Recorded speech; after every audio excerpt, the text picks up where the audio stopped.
오늘은 마가복음 10장 46절로 마지막 52절까지 말씀입니다.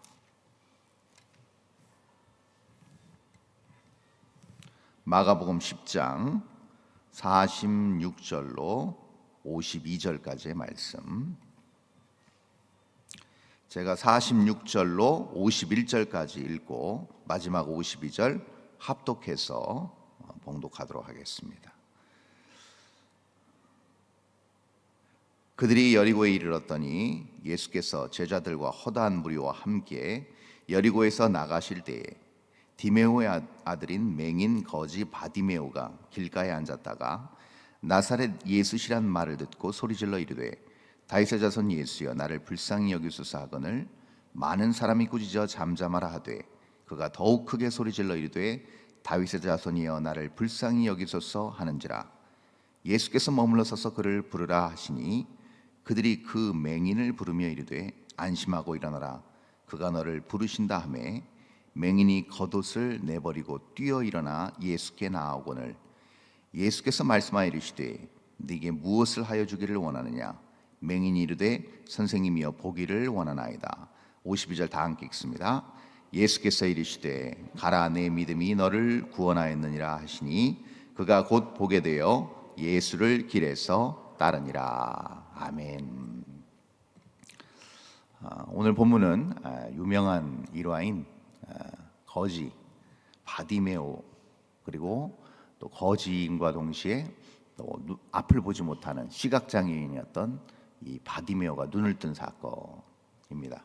우리가 너무나도 잘 아는 말씀인데 이 이야기 속에 중요한 영적 메시지가 숨어 있습니다.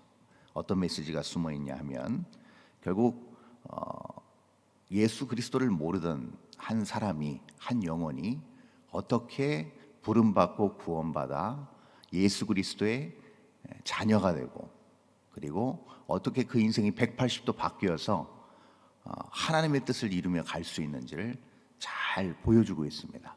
그래서 사실은 이 바디메오 같이 우리가 어떤 시각 장애를 가지고 있지는 않지만 이 바디메오가 당한 그 당시의 그 현실, 처한 현실과 그리고 그의 회복과 그의 또 다른 모습, 전혀 완전히 회복된 또 다른 모습을 통해서 우리는 우리의 모습을 비춰볼 수 있는 것이죠. 그래서 오늘 이 새벽에 그런 중요한 이 안에서 발견할 수 있는 영적 진리를 한번 우리가 나누고자 하는데요. 먼저 46절 본문 이렇게 시작합니다. 그들이 여리고에 이르렀더니 예수께서 제자들과 허다한 무리와 함께 여리고에서 나가실 때에 디메오의 아들인 맹인 거지 바디메오가 길가에 앉았다가 이렇게 시작합니다. 디메오의 아들 바디메오. 그래서 이 바라는 말이 앞에 붙으면 이것은 아들이란 뜻입니다. 그래서 정확한 말 그대로죠. 디메오의 아들, 다시 말해서 바디메오는 디메오의 아들이라는 뜻이 되겠습니다. 그 바디메오라는 사람이 등장하는데 예수님께서 여리고의 제자들과 또 허다한 무리와 함께 여리고에 들어가셨을 때 이 길가에 바디메오가 앉아 있습니다. 그런데 오늘 성경에서는 46절에서 이 바디메오라는 사람을 세 가지 특징을 알려주고 있습니다. 첫 번째 특징이 뭡니까? 앞을 보지 못하는 맹인, 즉 다시 말해서 시각장애인이었습니다. 앞을 보지 못하는 사람이었습니다. 그리고 두 번째가 뭐예요? 거지였습니다. 그리고 마지막이 뭐예요? 마지막 특징이 있습니다. 길가에 앉아있는 상태였습니다. 그러니까 이 바디메오는 앞을 보지 못하고 금전적으로 경제적으로 거지였고 아무것도 가지지 못한 무일푼 거지였고 그리고 길가에 앉아있는 상태였습니다. 이 세 가지가 바디메오라는 사람을 그 상태, 그 상황을 잘 설명해 주고 있는데요. 이 세 가지 바디메오의 특징의 공통 분모가 있습니다. 이 공통 분모가 무엇인가 하면 바디메오는 앞을 보지 못하고 경제적으로 독립하지도 못했을 뿐만 아니라 거지였기 때문에 구걸을 해야만 자기의 생명을 이어나갈 수 있는 처지에 있는 사람이었습니다. 그럼 이 말은 무슨 말이냐면 그가 경제적 도움을 다른 사람으로부터 받아야만 그 생명을 연장시켜 나갈 수 있었다는 것이죠. 그리고 마지막에 뭡니까? 길가에 앉아 있는 상태였습니다. 앞을 보지 못하고 경제적으로 독립하지 못한, 국어를 해야만 먹고 살 수 있는 상황이었기 때문에 그는 어딘가 스스로 이동할 수조차 없는 아주 연약하고 빈곤하고 열등하고 처절한 상황에 처해 있었다는 것을 우리는 알 수가 있습니다. 그래서 바디메오의 이 세 가지 특징의 공통분모는 무엇인가 하면 스스로 자력으로 무엇인가를 해낼 수 있는 상황이 전혀 아니었다는 겁니다. 스스로 보지도 못하고 또 경제적으로 무엇인가를 자기가 경제적 활동을 해서 무엇인가 자기가 스스로 일궈낼 수 있는 상황도 아니었고, 거동조차 상당히 힘겨운 거리에 그냥 나앉아 있는 그런 무능한 상태였다는 겁니다. 이게 바디메오의 현실이었습니다. 여러분, 예수 그리스도를 모르는 사람도 마찬가지입니다. 자, 이것을 영적으로 풀면 이렇습니다. 사람이요, 아무리 뛰어나고 유능한 사람이라 할지라도 한계가 있습니다. 완전히 초월적인 능력을 발휘하지 못합니다. 제한적이고 유한한 상황 속에서만 어떤 나름대로 조금 다른 사람보다 상대적으로 조금 뛰어나게는 살 수 있습니다. 조금 더 누리면서 살 수 있고 조금 더 윤택하게 살 수는 있습니다. 그러나 그 사람 자체가 영구적으로 그 사람 자체의 어떤 무에서 유를 창출할 수 있는 그런 능력은 인간 누구에게나 존재하지 않습니다. 그래서 인간은 아무리 그가 유능하다 하더라도 그가 누군가의 도움 없이는, 더불어서 어떤 도움의 기반을 갖지 않고서는 스스로 절대 그 유능함과 능력을 표출해낼 수 없는 것이 인간입니다. 역시 마찬가지입니다. 앞을 제대로 보지 못하고 무엇이 진리이고 무엇이 바른 길인지를 제대로 파악하지 못한 인간은 동시에 스스로 자기의 길을 온전히 갈 수 없는 상황에 이르렀습니다. 그게 인간 본연의 모습입니다. 인간이 갈 수 있는 길은 무엇입니까? 유일하게 멸망과 파멸과 사망의 길로 갈 수밖에 없습니다. 아무리 무엇인가 업적을 세우고 아무리 선한 것들을 많이 쌓아놓는다 하더라도 그가 결국은 자기가 갈 수 있는 유일한 길은 무엇인가? 사망과 멸망과 심판의 길밖에 없다라는 것이죠. 그래서 사람 스스로 옳은 것을 분별하고 바른 길을 갈 수 있고 전혀 없는 상태에서 선한 것들을 자기 안에서 충만하게 스스로 자력으로 채우거나 세울 수 없음을 우리는 잘 알고 있습니다. 이것이 사람의 유한한 한계입니다. 그리고 결국은 이것이 오늘 본문에 드러난 바디메오의 현실과 굉장히 흡사하다고 할 수 있겠습니다. 이게 사람의 영적인 실체라는 겁니다. 민낯이라는 것이죠. 아무것도 할 수 없는 존재라는 겁니다. 이때 47절에 보니까 이렇게 나타나 있습니다. 나사렛 예수시란 말을 듣고 소리질러 이르되 다윗의 자손 예수여 나를 불쌍히 여기소서 하거늘. 자, 이렇게 예수님과의 첫 만남이 시작됩니다. 근데 여러분 47절을 잘 보시기 바랍니다. 지금 나사렛 예수시란 말을 들었는데 바디메오는 뭐라고 소리칩니까? 다윗의 자손이라고 소리칩니다. 여러분, 이것이 똑같은 말 같은데요, 그 당시 1세기 팔레스타인 지역의 예수님 시대에 살았던 사람들에게 있어서는 엄청난 세계관의 차이입니다. 그 당시 대부분의 사람들은 나사렛이라는 동네는 어떤 동네예요? 구질구질한 동네, 가난한 빈촌, 인류를 구원할 수 있는 메시아가 태어날 수 없는, 자랄 수 없는 천하지 천한 동네, 거기가 바로 나사렛입니다. 그래서 나사렛 예수라는 말은 예수님을 높여서 부르는 말이 절대 아니었습니다. 예수님을 비하하는 닉네임 같은 그런 말이었습니다. 그리고 그 당시에 유대 사람들은 다 알고 있었습니다. 메시아는 어디에서 태어난다는 걸 알고 있었어요? 베들레헴에서 태어난다는 것을 알고 있었어요. 분명히 예수님은 베들레헴에서 나셨습니다. 그럼에도 불구하고 그 당시 대다수의 많은 사람들은 어려서부터 예수님께서 나사렛에서 자라셨기 때문에 나사렛 출신으로 알고 있었습니다. 그러니까 언제나 사람들은 범상치 않고 비범한 사람인 건 맞는데 긴가민가 했습니다. 그리고 이 사람들의 어떤 깊은 생각 속에 저변에 깔려있는 생각이 무엇인가 하면 나사렛이라는 동네를 굉장히 저급하게 봤다는 것이죠. 그래서 그 동네에서는 절대 메시아가 태어날 수도 살 수도 없다라고 판단한 겁니다. 그래서 나사렛 예수라는 말을 내뱉었던 많은 사람들의 생각은 무엇인가 하면 메시아가 아니라는 생각을 가지고 있었다는 겁니다. 그럼에도 불구하고 지금 제자들과 함께 허다한 무리가 예수님을 따랐습니까? 왜 그랬을까요? 예수님을 따랐을 때 뭐가 해결됐어요? 먹는 것이 해결됐습니다. 예수님을 따랐을 때 뭐가 따라왔어요? 인기가 동시에 따라왔습니다. 그러니까 예수님을 메시아라고 생각하기보다는 내 개인적인 욕구와 욕망을 해결해 줄 수 있는 수단으로 생각합니다.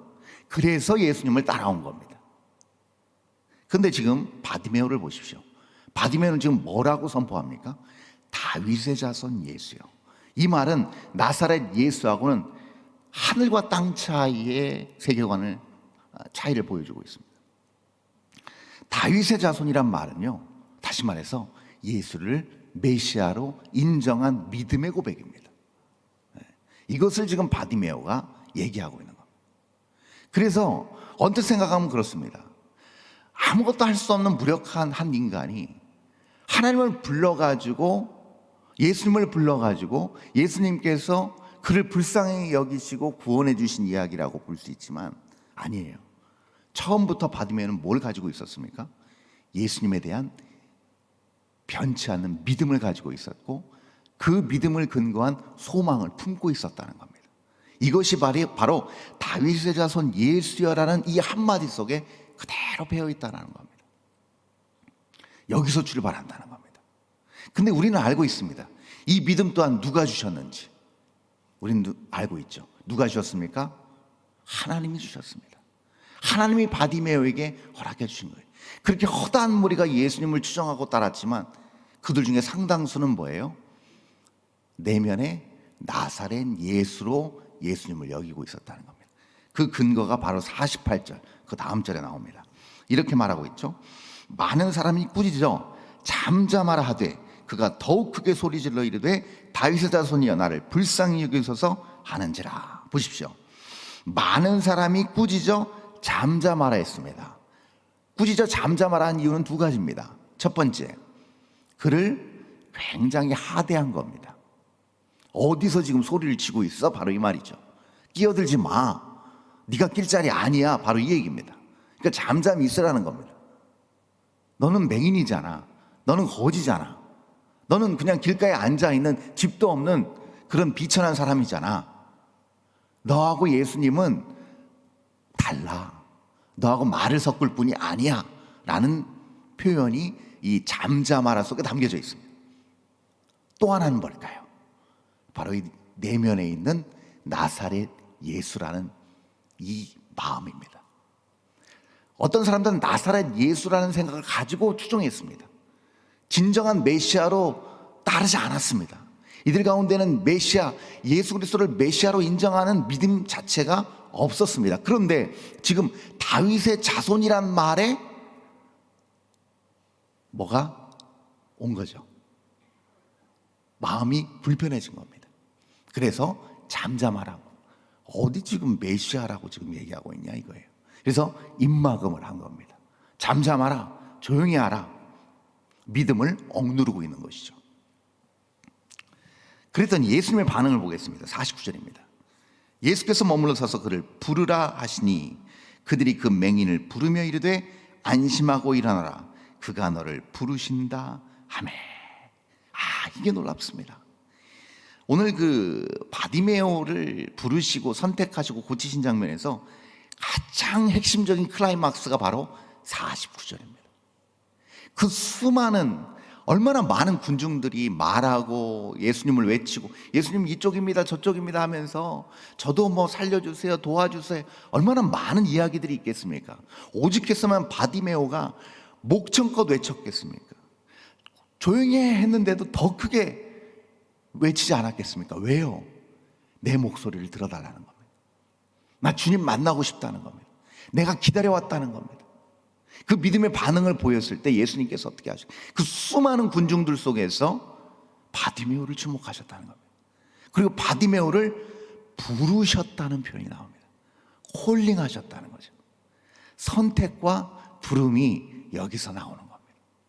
수많은 허다한 무리 중에 가장 비천하고 가장 눈길을 끌지 못했고 가장 소외당하고 가장 외면당했던 바디메오를 예수님은 부르셨습니다. 여기서 역사는 시작되는 것이죠. 아무도 주목하지 않았던 그를 우리 예수님은 지그시 바라보고 계셨고, 아니 어쩌면 여리고에 들어가시기 전부터 우리 예수님은 바디메오를 만날 준비를 하고 계셨을 것입니다. 그 역사적인 만남이 49절에서 시작되고 있는 것이죠. 자, 이렇게 예수님께서 바디메오를 부르시자 어떤 일이 벌어집니까? 50절에 바디메오의 반응입니다. 맹인이 겉옷을 내버리고 뛰어 일어나 예수께 나오거늘. 여러분 보십시오. 자, 예수님의 부르심과 만남이 이루어졌습니다. 인격적인 만남이, 1대1의 만남이 이루어진 그 순간 어떤 일이 벌어져요? 바디메오가 겉옷을 벗어던집니다. 겉옷은 무슨 얘기입니까? 여러분, 바디메오에게 있어서 유일한 재산은 겉옷입니다. 집도 없습니다. 돈도 없습니다. 건강도 잃었습니다. 아무도 자기에게 눈길 하나 주지 않습니다. 마지막 자기에게 남은 것은 겉옷 하나입니다. 그런데 이 겉옷을 벗어던집니다. 이 얘기 무슨 얘기일까요? 자기에게 남겨져 있는 마지막 자기가 붙들 수 있는 그 마지막 하나까지도 내려놓고 예수님을 쫓아간 겁니다.